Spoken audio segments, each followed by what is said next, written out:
이제 시간이 되었으므로 우리 다 같이 자리에서 일어나셔서 하늘에 가득 찬 영광의 하나님 찬양하심으로 우리 하나님께 예배로 나아가도록 하겠습니다.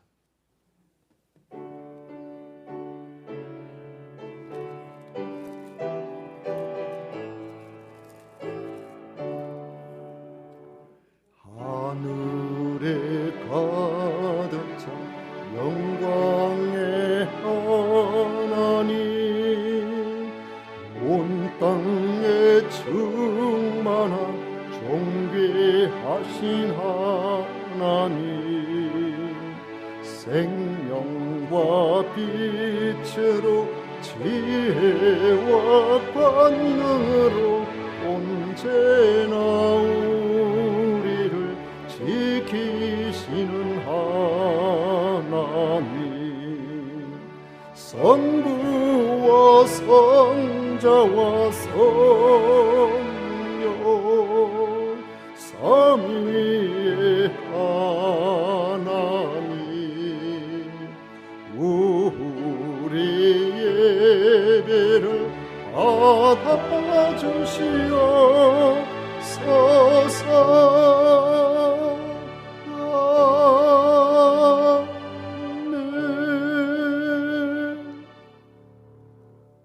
오직 여호와는 그 성전에 계시니 온 천하는 그 앞에서 잠잠할지니라.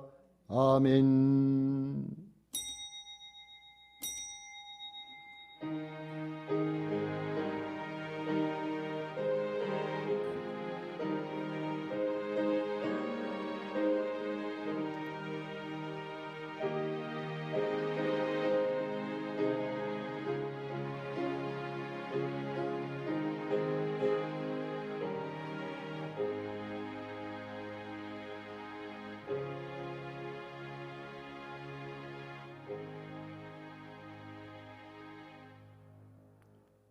저희들을 조성하시고 긍휼히 여기시는 성삼위 하나님을 찬양하고 경배합니다.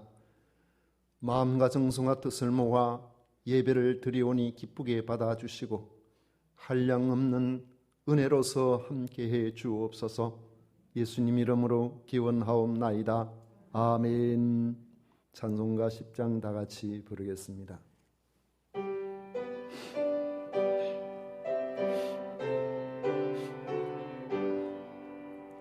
전능왕 오셔서 주 이름 찬송케 하옵소서.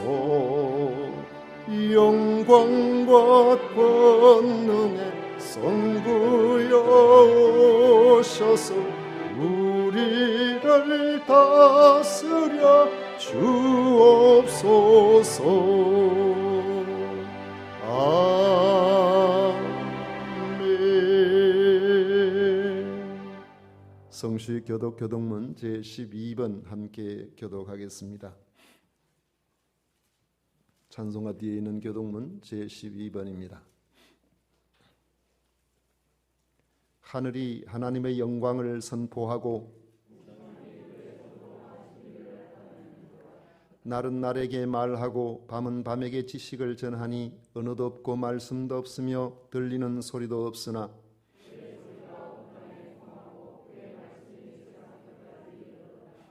여호와의 율법은 완전하여 영혼을 소성시키며 여호와의 교훈은 정직하여 마음을 기쁘게 하고 여호와를 경외하는 도는 정결하여 영원까지 이르고 금 곧 많은 순금보다 더 사모할 것이며 꿀과 송이꿀보다 더 달도다. 아멘. 다 같이 신앙 고백 드리겠습니다. 전능하사 천지를 만드신 하나님 아버지를 내가 믿사오며 그 외아들 우리 주 예수 그리스도를 믿사오니 이는 성령으로 잉태하사 동정녀 마리아에게 나시고 본디오 빌라도에게 고난을 받으사 십자가에 못 박혀 죽으시고 장사한 지 사흘 만에 죽은 자 가운데서 다시 살아나시며 하늘로 오르사 전능하신 하나님 우편에 앉아 계시다가 저리로서 산자와 죽은 자를 심판하러 오시리라. 성령을 믿사오며 거룩한 공회와 성도가 서로 교통하는 것과 죄를 사하여 주시는 것과 몸이 다시 사는 것과 영원히 사는 것을 믿사옵나이다. 아멘. 다 같이 자리에 앉으셔서 찬송가 390장 함께 부르겠습니다.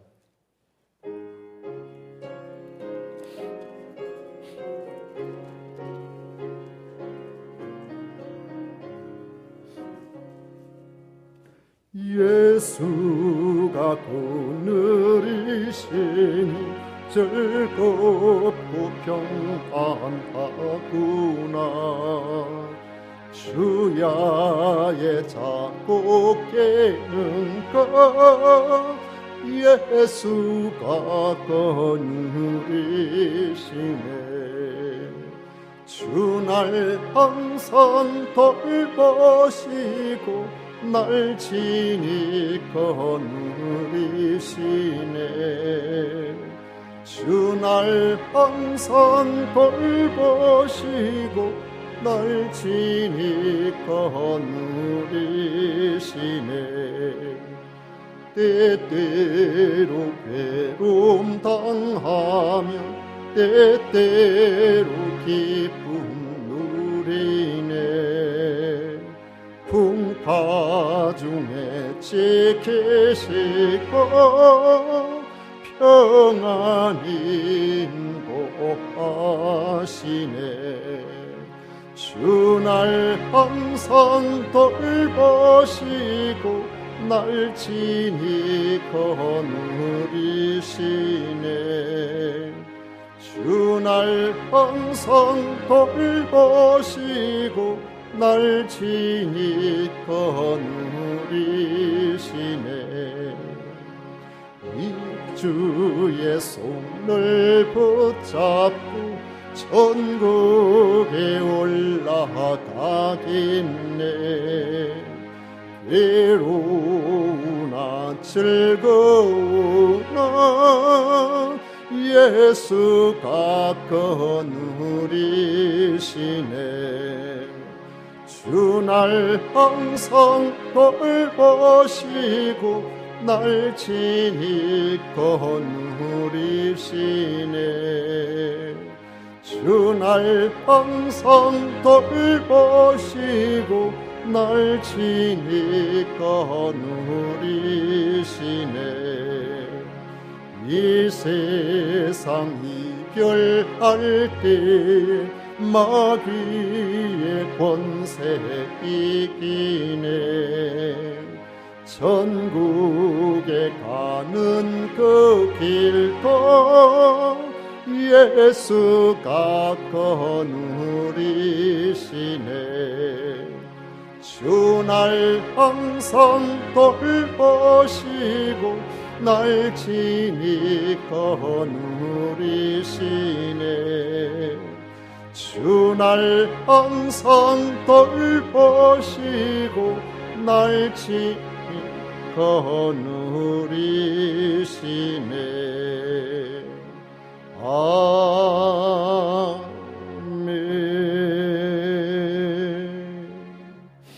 이 시간 우리를 대표해서 한재현 장로님 기도하시겠습니다.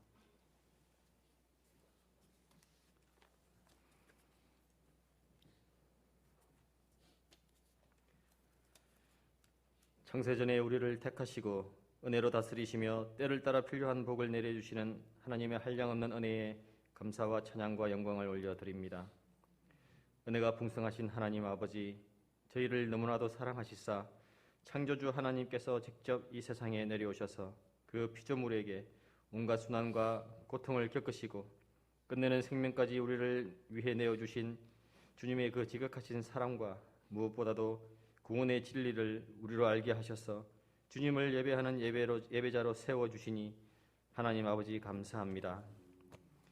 그 은혜에 진심으로 감사하면서도 저희는 아직도 우리의 발걸음을 주의 말씀에 굳게 세우지 못하고 어떤 죄악도 우리를 주관하지 못하게 해야 함에도 불구하고 연약한 저희들은 머리로는 주님의 말씀대로 살아야 한다지만 우리의 몸과 마음은 그렇지 못하여 여전히 세상에 섞여 있었음을 이 시간 진정으로 회개하오니 주여 다시 한번 주님의 보혈로 정결하게 하사 우리의 영을 새롭게 하시고 구원의 기쁨을 다시 회복시켜 주시옵소서.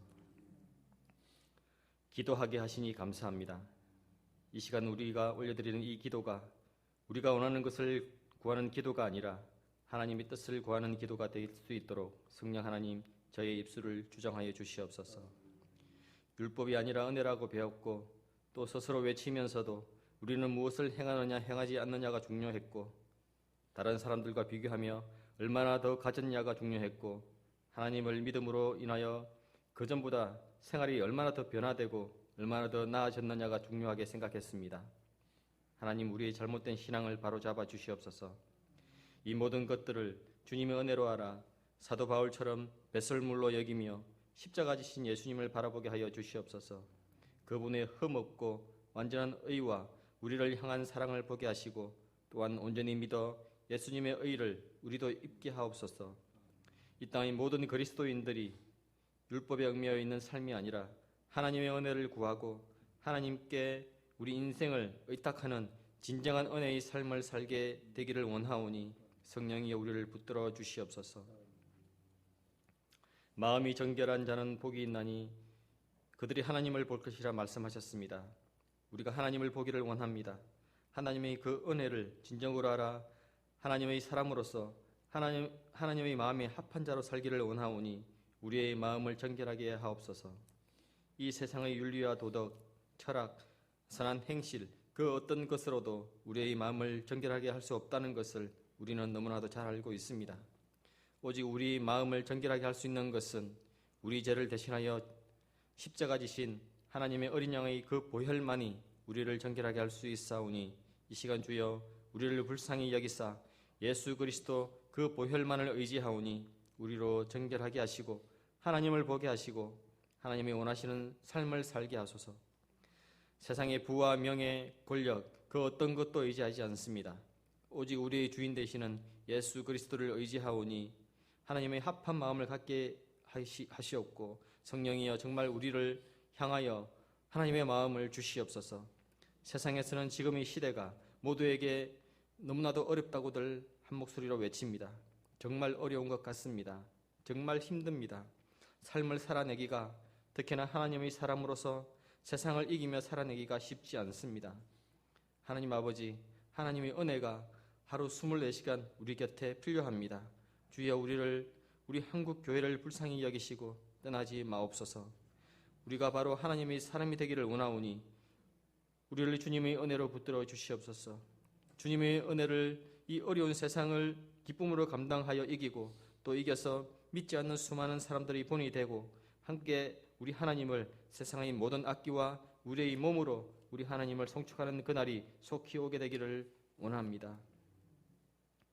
모두가 어렵다고 하는 이때에 새 예배당을 건축하게 하시니 하나님 감사합니다.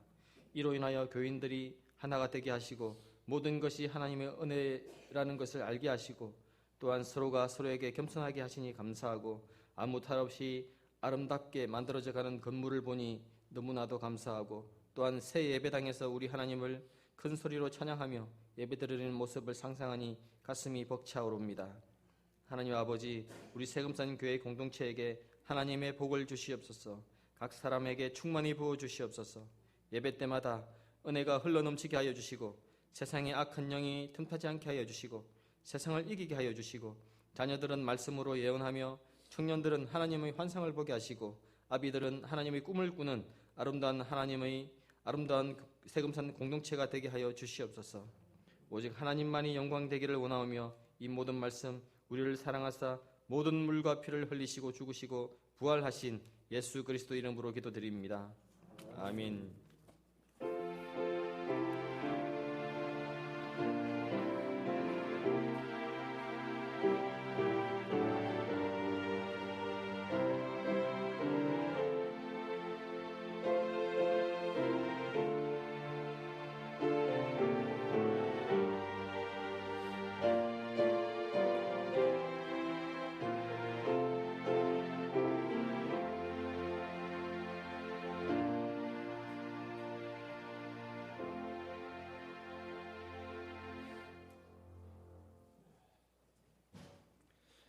이 시간 우리에게 주신 하나님의 말씀은 마가복음 6장 30절부터 44절까지 말씀입니다. 마가복음 6장 30절부터 44절까지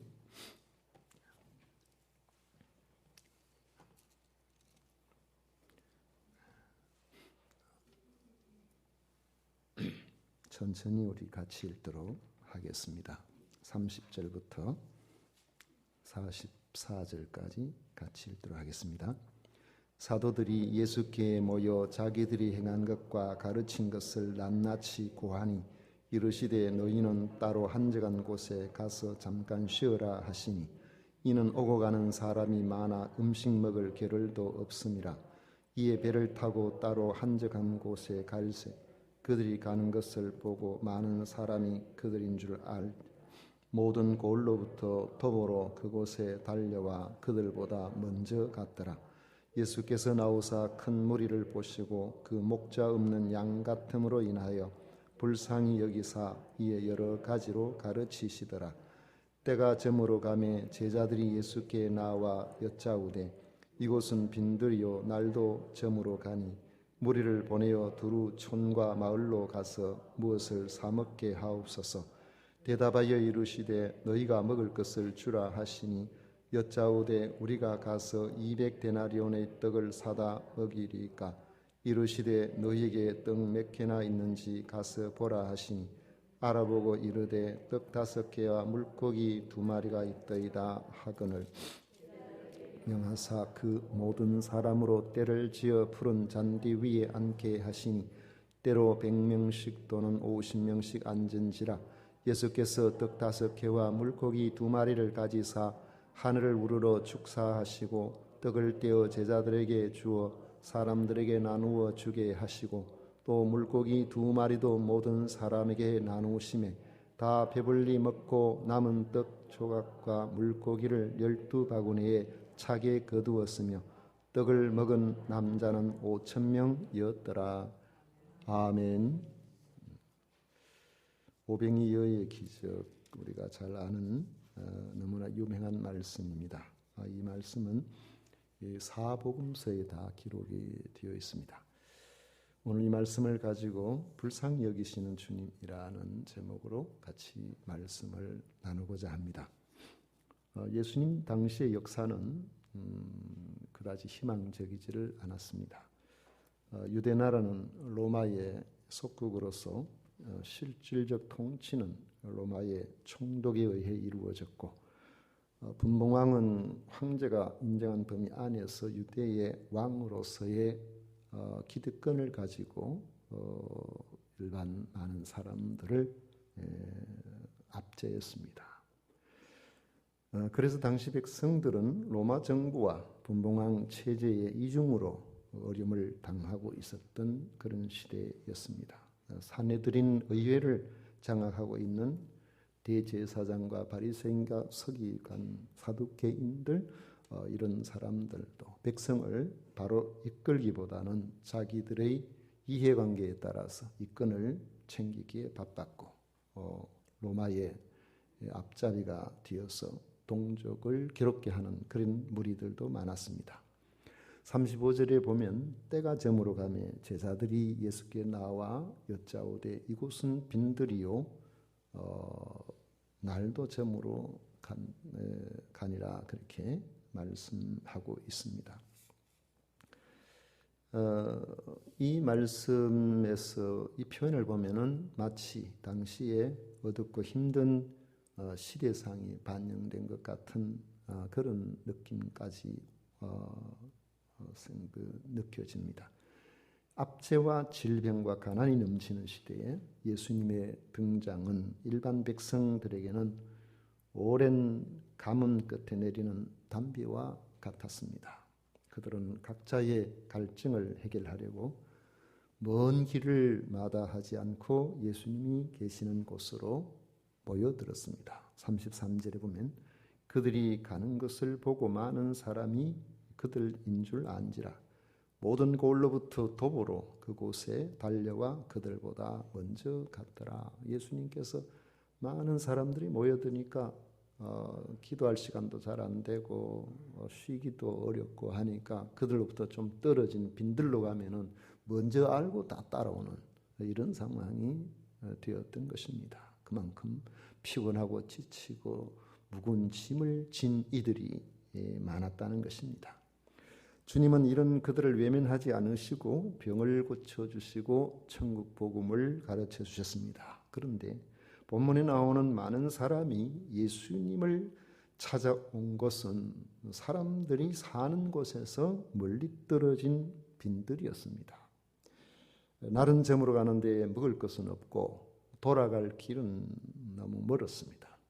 제자들은 배고파 지쳐 있는 무리들의 현재 상황을 파악하고 재빨리 예수님께 건의를 드립니다. 35절 이하에 보면 때가 저물어 가매 제자들이 예수께 나와 여짜오되 이곳은 빈들이요 날도 저물어 가니 무리를 보내어 두루 촌과 마을로 가서 무엇을 사 먹게 하옵소서 했습니다. 우리가 책임질 수 있는 그런 범위를 넘어서니까 각자가 알아서 배고픔도 해결하고 집에도 돌아가고 그렇게 할 수 있도록 하시는 것이 좋겠습니다 하고 건의를 드린 것입니다. 그런데 이것은 문제 해결에는 전혀 도움이 되지를 않습니다. 여자와 아이 외에 5,000명이나 된다면 예수님께 모여든 사람이 적어도 10,000명은 넘었을 것이고 20,000명 가까운 그런 사람 좋게 될 텐데 그 많은 사람들이 빈들에서 갑자기 어디 가서 먹을 것을 구할 수가 있겠습니까? 그들 중에 아마 대부분은 굶게 될 것이고 기진맥진해서 자기 집으로 돌아갈 수 있을지도 모릅니다.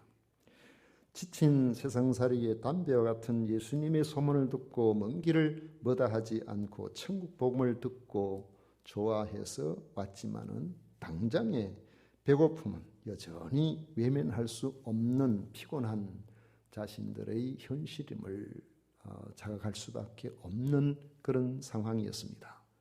본문에는 바로 이런 상황에서 모두를 풍성하게 만든 기적이 일어났던 것입니다. 그 기적에는 바로 예수님의 불쌍히 여기심이 있습니다. 34절에 보면 예수께서 나오사 큰 무리를 보시고 그 목자 없는 양 같음으로 인하여 불쌍히 여기사 이에 여러 가지로 가르치시더라 했습니다. 예수님은 주님 앞에 나오는 사람들을 불쌍히 여겨주시는 분이라는 겁니다. 목자 없는 양과 같이 방황하는 사람들을 불쌍히 여겨주십니다. 예수님을 목자로 알고 찾아온 그들을 불쌍히 여겨주셔서 천국 복음을 가르쳐주시고 귀신을 쫓아내어 주시고 병을 고쳐주시는 겁니다. 이런 예수님께서 지치고 배고파하는 이들을 모른 채하고 그냥 돌려보내실 리가 없으셨던 겁니다. 선한 목자는 자기 양을 위하여 목숨을 버릴 만큼 사랑한다고 주님께서 요한복음 10장에 말씀하셨습니다. 예수님은 자신을 선한 목자라고 하셨습니다. 예수님은 자신이 오신 목적은 양으로 생명을 얻게 하고 더 풍성하게 얻도록 하기 위해서라고 말씀하셨습니다. 그래서 예수님께 나오면 구원을 받고 풍성한 꼴을 얻게 된다고 하신 것입니다. 그래서 주님 앞에 나오는 사람에게 친히 선한 목자가 되어주셔서 그들을 보호하시고 필요를 풍성하게 채우시고 쉴만한 물가로 인도해 주시는 것입니다. 그러므로 예수 그리스도의 도움을 받고자 나온 사람들은 그 누구라도 소망을 가질 수 있는 겁니다. 선한 목자이신 주님께서 말씀을 들으려고 빈들까지 찾아온 사람들을 지치고 굶주린 상태로 돌아가기를 결코 원하지 아니하신다는 것입니다. 주님께 나오는 사람에게는 누구나 마찬가지입니다. 사도들이 전도 사역을 마치고 돌아왔을 때에 그들이 많이 피곤했습니다.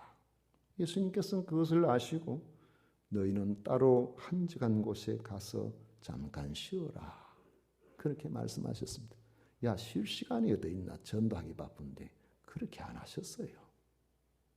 우리는 너무 일에 지쳐서 때로는 주님께서 우리에게 맡기신 사명에도 지쳐가지고 그거 아니면 그 외에 우리가 인간임을 망각하고 끊임없이 독려하는 그런 것으로 나중에는 영혼도 지치고 육체도 지치고 마음도 지치고 다 지쳐서 아무것도 하지 못하는 그런 사람이 되는 경우가 종종 있습니다. 바울사도를 보면은 그 바쁜 일정 가운데서도 그의 말씀의 그 서신서의를 보면은 간혹 그 당시에 경기장에도 가셨던 적이 있었고 때로는 쉬러 가신 그런 경우도 보이고 그렇습니다. 그래야 우리 사람은 그게 없으면요 방전돼 버려요. 방전되면은 우리 머릿속에는 이론은 뻔하지만 우리의 신체가 아무것도 못하는 그런 사람이 될 수가 있거든요. 그건 제자들이 가서 열심히 사명을 따라서 잘 감당하고 그리고 난 다음에 돌아오는 힘이 지쳐 있을 것 아닙니까? 그 지쳐 있는 그들을 향하여서 주님께서는 잠깐 쉬어라. 사람들이 계속해서 몰려오니까 한적한 곳에 따로 가서 잠깐 쉬어라고 그렇게 말씀을 하신 겁니다. 지치고 사람들이 많아서 음식도 제대로 먹을 수 없던 제자들의 그 형편을 현실적인 형편을 알아주시는 분. 여러분 너무 힘들고 지치거든. 좀 사명도 조금 내려놓을 필요가 있어요. 때로는 그래서 저는 그 전에 너무 힘듭니다. 그럼 한 1년만 쉬어보세요. 그럼 더 쉬면 안 됩니다. 큰일 납니다. 더 쉬면 안 되고 잠깐 쉬어라. 그래서 또 용기를 내가지고 여전히 자기 일들을 또 감당하는 거죠.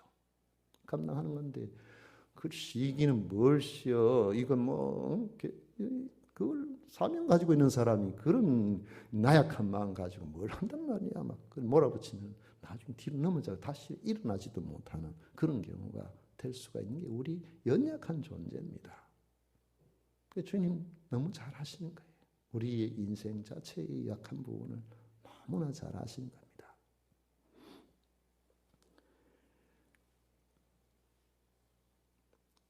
주님은 여러분의 형편을 잘 아시고 여러분의 영혼이든 육체든 생활이든 여러분에게 안식을 주고 싶어 하시는 줄로 믿으시기를 바랍니다. 수고하고 무거운 짐진 자들아 다 내게로 오라. 내가 너희를 쉬게 하리라. 주님 그렇게 말씀하시지 않습니까? 여러분 주님 얼마나 좋으신 분입니까? 빈들에 먹을 것은 없고 해는 저물어 갈 때 걱정이 된 제자들이 무리를 보내서 각자 촌과 마을에 가서 알아서 사 먹도록 하는 것이 좋겠다는 의견을 들으신 예수님은 제자들에게 말씀하셨습니다. 너희가 먹을 것을 줘라. 그렇지만 제자들은 줄 것이 없었습니다. 주님은 제자들로서는 불가능한 일을 말씀하신 겁니다. 예수님께서 제자들의 사정을 몰라서 그렇게 말씀하신 것이 아닙니다. 그들이 현재 처한 상황을 정확하게 인식하게 하기 위해서 그렇게 말씀하신 겁니다. 그래야 이들이 나중에 다른 상황들이 있을 때에 이게 하나님이 하셨구나. 이 하나님의 은혜구나. 주님께서 모든 것 다 하신 것이니 이걸 아는 것이 믿음이거든요. 이걸 아는 것이 은혜의 삶을 사는 거거든요. 안 그러면은 사람은 분명히 하나님께서 은혜로 그렇게 해주셨는데 나중에 보면은 내가 잘해서 그런 것처럼 내가 똑똑해서 그런 것처럼 또 내가 좋은 사람을 만나서 그런 것처럼 망나게 하시는 거예요. 이거 자체도 전부 다 하나님의 은혜인데 그걸 우리가 망각할 수가 있으니까요. 제자 중에 하나가 우리가 가서 200데나리온의 떡을 사다 먹이리까 이렇게 했어요. 요한복음에 보면은 빌립이 각 사람으로 조금씩 받게 할지라도 200데나리온의 떡이 부족하리다. 그렇게 요한복음 6장 7절에 말씀하고 있는데 제자들에게 과연 돈이 얼마나 있었는지 모르겠습니다. 모두를 먹이기에는 적지 않은 돈이 든다는 이야기입니다.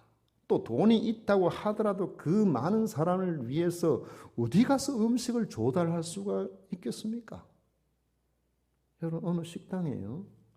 갑자기 이 시간이 이렇게 돼가지고 갈 데가 마땅치 않아서 한 15명 정도가 저녁 먹으러 갔었어요. 코로나 시대 이전에 말이에요. 예전에 그런 적이 한번 있었거든. 목사님, 장로님들이 같이 갔는데 가니까 주인이 반가운 기색이 하나도 없고 허둥지둥 하는 거예요. 우리는 그릇도 15개가 없는데요. 준비가 안 됐어요. 평소에 2-3명씩 이래가지고 한 서너 팀 받고 나가면 또 하고 좀 하는 데 있다가 한 번에 15명이 들어닥치니까 음식이 준비가 안 되는 거예요.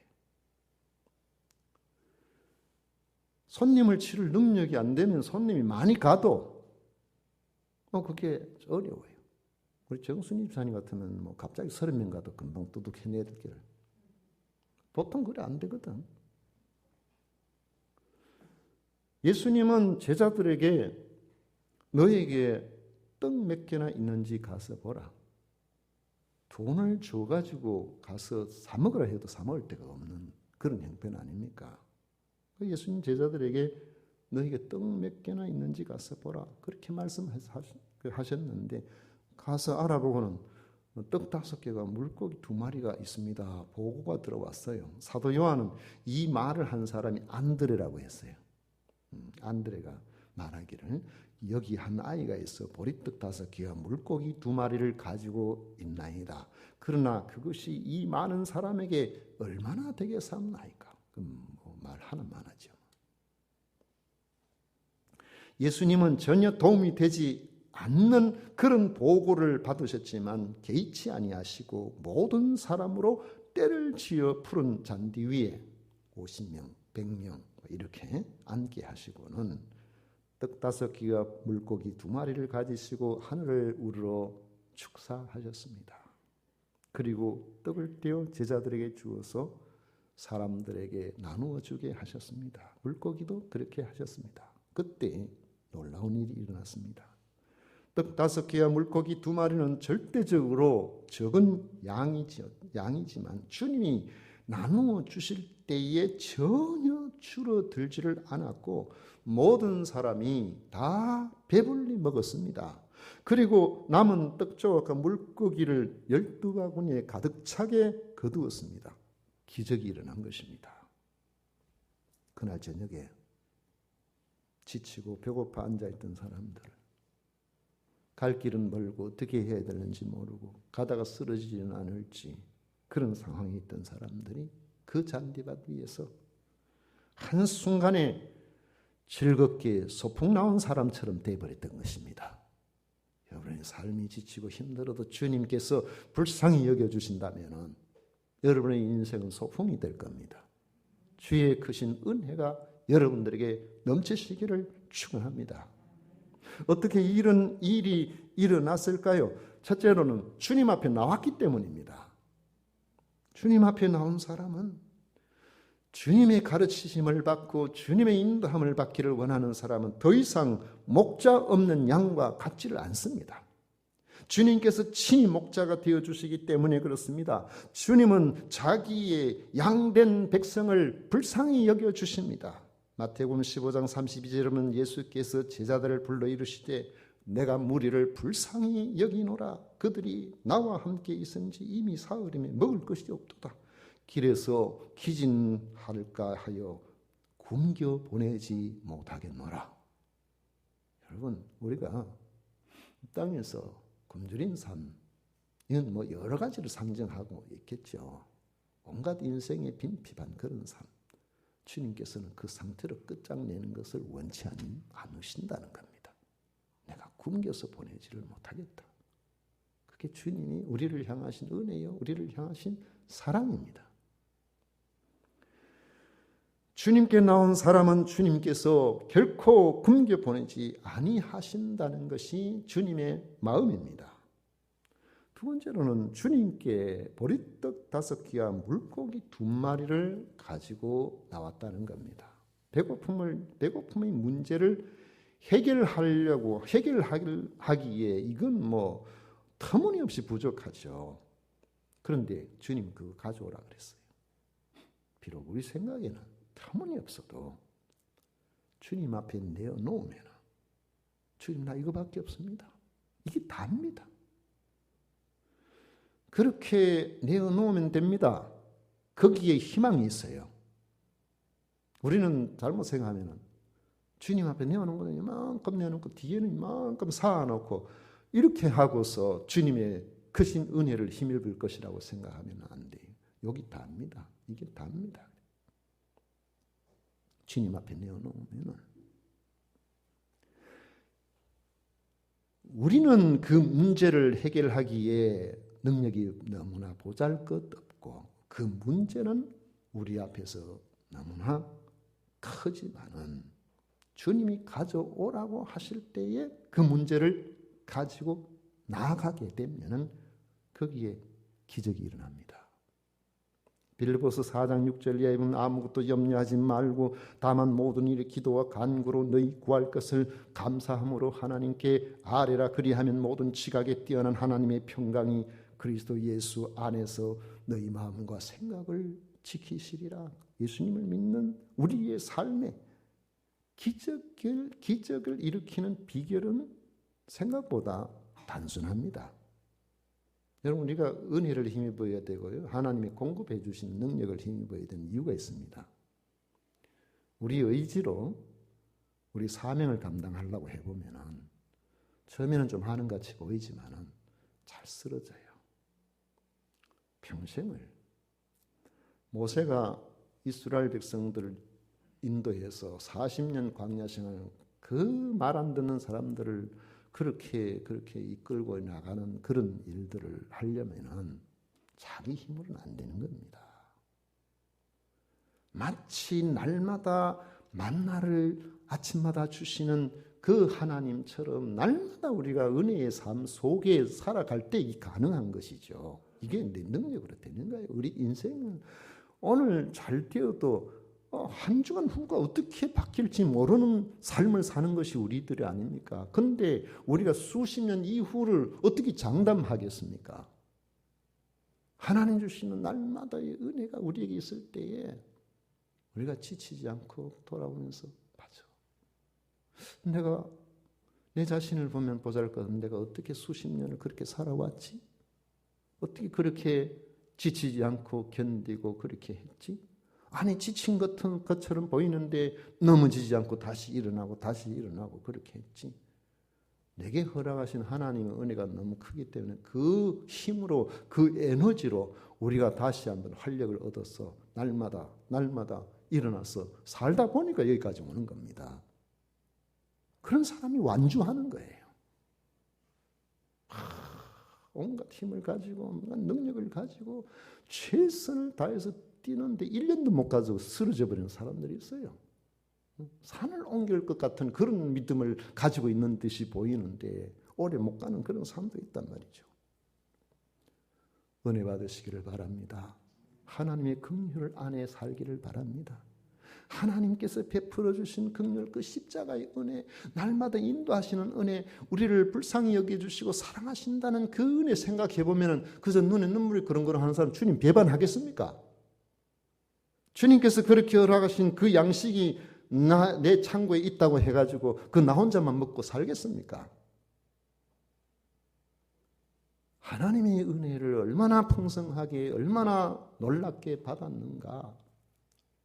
그게 우리로 하여금 아무것도 아닌 것처럼 보이는데 말하는 거 보면 저 사람이 뭐 특별히 사명이 있나 싶은데 끝까지 완주하는 사명자의 길을 걸어갈 수가 있는 거예요. 은혜 속에, 은혜 안에, 은혜와 더불어 살면은 우리 삶이 그렇게 어렵지 않게 마치 물 만난 고기 같다 뭐 그런 표현 하지만 수영 못하는 사람 물이 조금만 있어도 힘들잖아요. 근데 수영 잘하는 사람 물이 넘칠수록 좋습니다. 자기 실력을 발휘하는 거죠. 편하다고 물이 오히려 편안해져 버리는 거죠. 하나님의 은혜 속에 우리가 풍성하게 그렇게 있어지면은 우리의 인생의 삶의 크고 작은 일들 속에 하나님의 섭리가 어떻게 전개될 것인지 왠지 가슴이 두근두근하고 기대가 되고 하나님 앞에 감사하는 마음이 내 속에서 저절로 솟아나도록 그렇게 되어 있는 것입니다. 주님께 소망을 두고 나오고 있고 주님께서 우리의 목자가 되어주시면 그게 다 한 거예요. 그러면 거기에서 기적이 일어납니다. 기적이 일어나는 이유는 주님이 우리를 불쌍히 여겨주시기 때문에 그런 것입니다. 내게 나온 사람 내가 책임진다. 그게 주님이시에요. 우리에게 있는 지식, 돈, 경험 등으로 내 문제를 해결할 수 있다고 여러분 생각하지 마십시오. 그것은 보리떡 5개가 물고기 2마리에 불과한 겁니다. 우리는 그 사실을 인정하고 주님께 나와 주님의 긍휼을 받아야 합니다. 주님께서 긍휼히 여겨주시면 왜 인생에 기적이 일어나겠습니까? 주님은 무에서 유를 만드시는 창조주시기 때문에 그런 겁니다. 모든 것을 다 가지고 계시는 분이라면 우리가 가지고 있는 작은 것 위에 주님이 큰 걸 보태기만 하면 돼요. 우리가 많이 가진 것처럼 보이지만 주님께서 보태지 아니하시면 우리가 우리 앞에 놓인 문제를 해결할 만한 그런 능력이 없는 것이 우리 피조물입니다. 그러나 우리가 아무리 적게 있어도 주님께서 거기에 보태실 수만 있다면 왜요? 주님은 창조주시거든. 모든 것의 주인이시거든요. 주님께서 우리에게 보태주시기만 하면 되는 겁니다. 그러므로 우리가 주님 앞에 가지고 나와야 되는 작은 것이라도 주님, 이 위에 주님의 은혜가 임하기를 원합니다. 그러면은 주님께서 크신 은혜로 함께 해주십니다. 사람은 문제를 해결할 가능성의 크기에 마음을 두고서 안심을 했다가 절망을 했다가 이렇게 하지만은 주님 앞에서는 가능성의 크기가 전혀 문제가 되지 않습니다. 주님이 얼마나 불쌍히 여겨주시냐 그게 문제죠. 주님께서 불쌍히 여겨주시기만 한다면 아이 도시락 하나로 남자 장정만 5,000명, 여자 그 외에 아이들 포함한 그 수많은 사람들이 배불리 먹고도 남게 해주시는 것이 주의 은혜인 것입니다. 고기잡이 전문가인 베드로도 밤새 그물질해서 했지만은 허탕을 쳤습니다. 그는 그런 사람이에요. 그건 누구나 그럴 수 있는 겁니다. 그 고기잡이 한 사람들 한 번씩 그 TV에 나오는 거 인터뷰할 때 보면은 그 카메라 기자가 말이야 따라다니는 그날따라 고기를 많이 잡으면 좋겠는데 고기 못 잡을 때 있더라고요. 아유 이래서 어떻게 해요? 그러니까 아이고 잡을 때도 있고 못 잡을 때도 있고 그렇죠. 자기들 경험해 보니까 그렇더라는 거예요. 오히려 그런 사람이 초연해졌어요.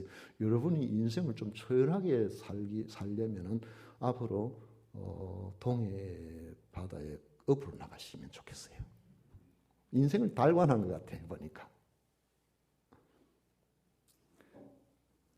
비록 밤새도록 하나도 못 잡았지만은 전문가인데 주님께 나아가니까 기적이 시작이 된 겁니다. 깊은 데로 가서 그물을 내리라. 주여. 밤이 맞도록 수고했지만은 빈 그물만 건졌습니다. 그러나 주님 말씀하시니 말씀에 의지하여 제가 그물을 내리겠습니다. 한 번 딱 내렸는데 그 물이 안 들려요. 어디 암초에 걸렸나요? 고기가 너무 많아가지고 찢어질 정도가 되어버렸던 것입니다. 그것이 주님의 능력입니다. 주님을 따르는 자에 주어지는 축복입니다. 여러 문제들로 여러분의 삶의 메마름과 허기짐으로 지쳐 있습니까? 주님만은 주님이 우리와 함께 하실 때 내가 주님 앞에 나올 때 겸손히 주님 앞에 나의 문제를 그대로 가지고 나올 때에 여러분의 삶이 배부른 삶이 될 수 있음을 믿으시기를 바랍니다.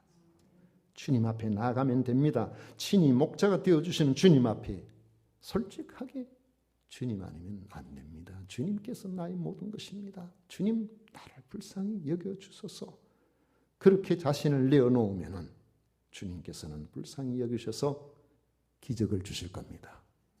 오늘 이 자리에 계신 여러분들의 삶에 기적을 체험할 분들이 있으리라고 저는 믿습니다. 하나님의 특별한 은혜가 있어서 단순히 기적을 체험하는 것이 아니라 배부르게 먹고도 12바구니가 남는 풍성한 삶을 우리 주님께서는 허락해 주시는 겁니다. 이런 은혜가 함께 하시기를 축원합니다. 기도하겠습니다. 고마우신 하나님 아버지 감사합니다. 주님 아니면은 저희들은 안 됩니다. 주님 아니면은 소망이 없습니다. 주님은 불쌍히 여기셔서 주 앞에 나오는 사람, 지치고 피곤한 사람, 인생의 문제로 절망하는 사람 외면하지 아니하시고 받아주시고 문제를 해결해 주시고 풍성하게 해주시는 것을 믿습니다. 오늘도 주님 앞에 나왔습니다. 주님께서 크신 은혜와 귀한 사랑으로 안아주시고 아버지 하나님 문제를 해결해 주시고 풍성하게 해 주옵소서. 아버지 하나님께서 모든 것의 해결자가 되시는 줄 믿습니다. 창조주께서 우리와 함께 하실 때에 우리에게 소망이 있음을 믿습니다. 우리 주님 함께 주심을 믿사옵고 예수님 이름으로 기도드리옵나이다. 아멘. 찬송가 570장 함께 부르겠습니다.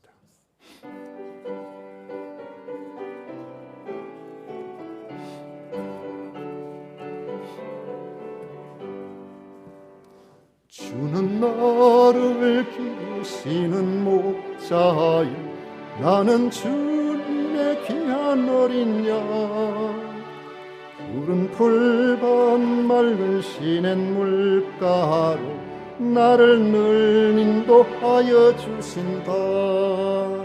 주는 나의 좋은 목자 나는 그의 어린 양 저를 따라 꼴을 먹여주시니 내게 부족함 전혀 없어라. 예쁜 새들 노래하는 아침과 노을 비키는 고운 황혼에 사랑하는 나의 목자 음성이 나를 언제나 불러주신다. 주는 나의 좋은 목자 나는 그의 어린 양 저를 따라 꼴을 먹여주시니 내게 부족함 전혀 없어라. 못된 짐승 나를 해치 못하고 거친 비바람 치 못하리. 나의 주님 강한 손을 펼치사 나를 주야로 지켜주신다.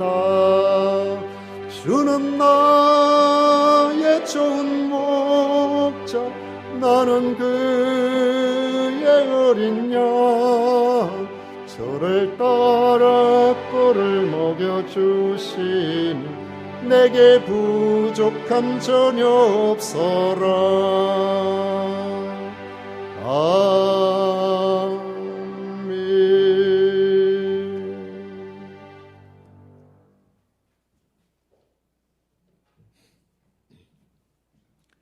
우리 하나님께 드린 예물에서 봉헌 기도 올려드리도록 하겠습니다. 하나님 아버지 감사드립니다. 저희들을 지극히 사랑하셔서 이 땅에서 특별히 소망 있는 하나님의 자녀로 불러주시고 오늘도 아버지 하나님 거룩한 주일을 기억하여 예배드릴 수 있도록 해주신 것을 진심으로 감사드립니다.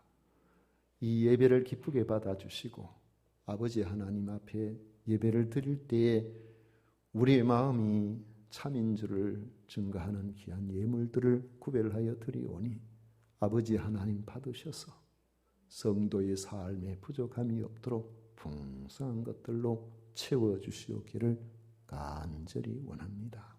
아버지여 소득의 10분의 1을 구별하여 드립니다. 건축 헌금을 드립니다. 선교 헌금을 드립니다. 주일 헌금을 드립니다. 감사의 예물을 구별하여 드립니다. 드린 속결들마다 크고 놀라우신 은혜로 함께해 주옵소서. 주님 홀로 영광을 받으시옵소서.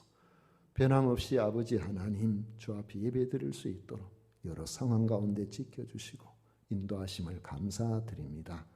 아버지 하나님, 교육사역자로 수고하는 모든 이들 위에도 은혜를 더하시고 저들을 굳게 붙들어 주옵소서. 성도를 섬기는 일로 여러 가지로 수고하는 모든 이들 위에도 위로하여 주옵소서. 우리 아버지 하나님 기쁘게 받으심을 믿사옵고 예수님 이름으로 축복하며 기도하옵나이다.